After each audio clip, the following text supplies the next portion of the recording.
ഒരു കാലത്ത് നാട്ടുകാരുടെ തീന്മേശയിൽ ഇഷ്ടവിഭവമായി പ്രത്യക്ഷപ്പെട്ടിരുന്ന വൈവിധ്യമാർന്ന പുഴ മത്സ്യങ്ങൾ ഇന്ന് കിട്ടാക്കനിയായി മാറിയിരിക്കുകയാണ്. ഒരു കാലത്ത് നാട്ടുകാരുടെ തീന്മേശയിൽ ഇഷ്ടവിഭവമായി വറുത്തും പൊരിച്ചും മുളകിട്ടും പ്രത്യക്ഷപ്പെട്ടിരുന്ന വൈവിധ്യമാർന്ന പുഴ മത്സ്യങ്ങൾ ഇന്ന് കിട്ടാക്കനിയായി മാറുകയാണ്.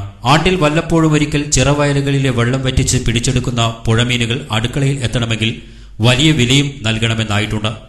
മത്സ്യമാർക്കറ്റിന് പുറത്തും കവലകളിലും പുലർക്കാലത്ത് തന്നെ പിടിക്കുന്ന പുഴ മത്സ്യങ്ങളുമായി വന്നെത്തുന്ന വലക്കാരും ചൂണ്ടക്കാരും ഇപ്പോൾ പഴയതുപോലെ സജീവമല്ല. ഇവരുടെ സ്ഥാനത്ത് വട്ടത്തോണിയിൽ മീൻ പിടിക്കുന്ന മറുനാടൻ സംഘമാണുള്ളത്. രുചിയേറെയുള്ള ചെമ്പല്ലി, കരിമീൻ, നോങ്ങൽ, ഏട്ട, കണമ്പ്, ചെമ്മീൻ, കൊഞ്ച് തുടങ്ങിയവ ഇപ്പോൾ അപൂർവമായേ മാർക്കറ്റിൽ എത്താറുള്ളൂ. പകരം മത്തി, അയല, നങ്ക്, സ്രാവ്, അയക്കൂറ, ആവോലി തുടങ്ങിയ കടൽ മത്സ്യങ്ങളാണ് ഏറെ വിറ്റഴിയുന്നത്.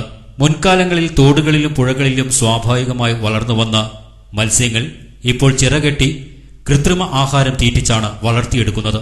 അതുകൊണ്ട് തന്നെ ഇന്നത്തെ മീനുകൾക്ക് പഴയകാല രുചിയും കിട്ടാറില്ല.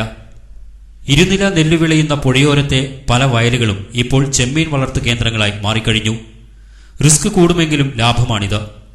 വളർച്ചയെത്തി പിടിച്ചെടുക്കുന്ന വലിയ കൊഞ്ചിന് കിലോവിന് 500 രൂപയിലധികം വിലയുണ്ട്. വലുതാണെങ്കിൽ 12 കൊഞ്ചുകൊണ്ട് 1 കിലോ തൂങ്ങിത്താഴും. ലാഭക്കച്ചവടമാണെങ്കിലും പരിചരണത്തിൽ പിഴവ് പറ്റിയാൽ എല്ലാം തകിടം മറിയും. പിന്നെ കൂട്ടത്തോടെ ചത്തൊടുങ്ങും. അതിനാൽ അതീവ ശ്രദ്ധയോടെ മാത്രമേ ചെമ്മീൻ വളർത്തൽ കൃഷി നടത്താനാവൂ.